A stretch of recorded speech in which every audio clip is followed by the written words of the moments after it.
September 7th. The police force will shrink by 2 officers. Town Supervisor Ron Nesbitt says the board made the necessary cuts to keep taxes flat for the 5th year in a row, something that residents wanted. 2 officers with 20 years on the job took a $15,000 retirement incentive. Retiring on January 3rd, also the town laid off 1 person in the police administration department. Going into year 2012, there will be 27 officers instead of 28. The budget allows the police department to keep the same number of officers on the street as before. In order to get to the budget, the board had to cut from areas other than the police department.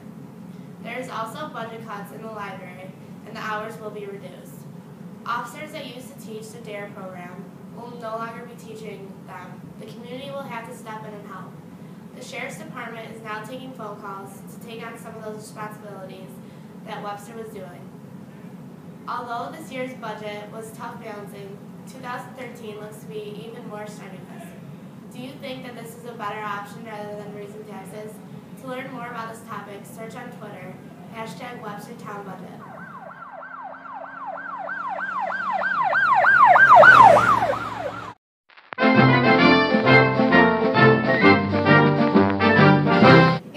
According to 13 WAM News, a report shows that 126,000 New Yorkers will lose their unemployment benefits by December 31st of this year if Congress fails to extend unemployment insurance. The average benefit provided by the federal extension amounts to $296 per week, which covers the family's minimum expenses. In New York, the unemployment rate for people 20 to 24 years of age is 13.8%. The teens and young adults who will be looking for jobs in the near future will face this issue if nothing is done to overcome this issue. To find out more information about this issue of unemployment, follow it on Twitter at #unemployment in New York State.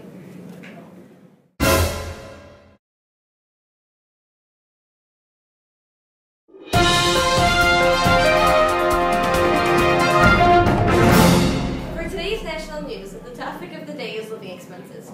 How much do you pay to live in your home? Is it enough for you to survive and spend money on little things you want? Or are you just getting by? According to MSNBC News, for Nathan Palmer and Brett Jones in Victoria, Texas, $50,000 is the median. In certain circumstances, recently, $50,000 is just enough for a large family to live comfortably. And in some places, it's barely enough for a single person to afford the basic things like rent and utilities.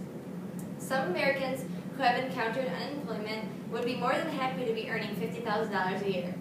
In the new census report, it shows the U.S. household income of all Americans. The Americans living on $35,000 or less are finding it hard to financially get by, stated on mybudget360.com. Do you think you can survive on $50,000 a year alone with a family?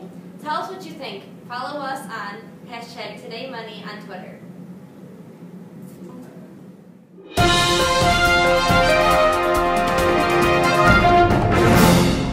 In light of events that just recently happened in Japan concerning their nuclear reactor, China has now teamed up with Bill Gates to design a new lab for their nuclear reactor. Reported by the BBC, Mr. Gates said, "The idea is to be very low cost, very safe, and generate very little waste.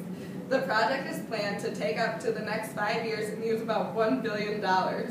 The reactor is supposed to be able to withstand all natural disasters, such as tidal waves and earthquakes. The new design is also predicted to produce much less waste than a regular reactor."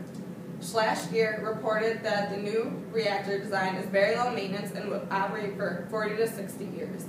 For more information, follow the trending topic, #BillGatesInChina. This proposes the question that if this project is successful, should every country be made to make the switch to the new design?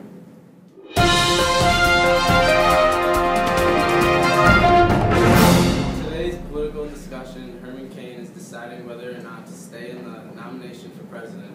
According to our news, Herman Cain's sexual harassment allegations are severely hurting his popularity in the polls, even though voting is months away from now.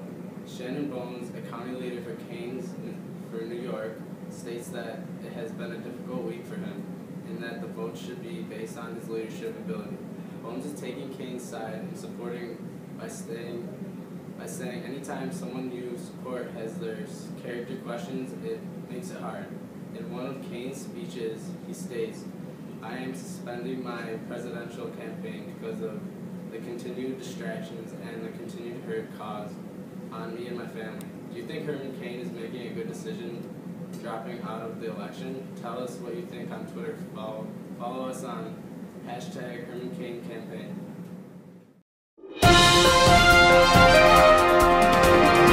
Running police forces is better than raising taxes by 6.5%. I agree. I agree as well. I agree too. Oh, I agree. Why do you agree, Mike? I don't know. Why do you agree? I agree because if we raise the taxes, then other people can get upset about it. I think that cutting the police force or someone from the police force was a good idea. And having the two retire was also a good idea because it still leaves the same amount on the road as it was before. I agree because raising the taxes 6.5% in 1 year is a lot. Raising the taxes by 6.5% could put more people in poverty than we need to because times are tough right now, especially with Christmas coming up. And 6.5% of someone's income is a lot more to raise to go to taxes than it needs to be. Since we laid off One person. one person and two sheriffs retired, more troopers will be coming in to help our county out. Monroe County troopers. And the DARE program that the police officers did teach will be cut off, but community members could do that. Yeah, Volunteers could run the DARE program. that's a good point, Lindsay. And there really isn't a big effect because there's still 3 officers patrolling at Per all shift. times. Per shift. Yeah. However, the police officers are very mad about this situation. And hopefully something will be done about this soon. For more information on this, hashtag Webster Budget on Twitter.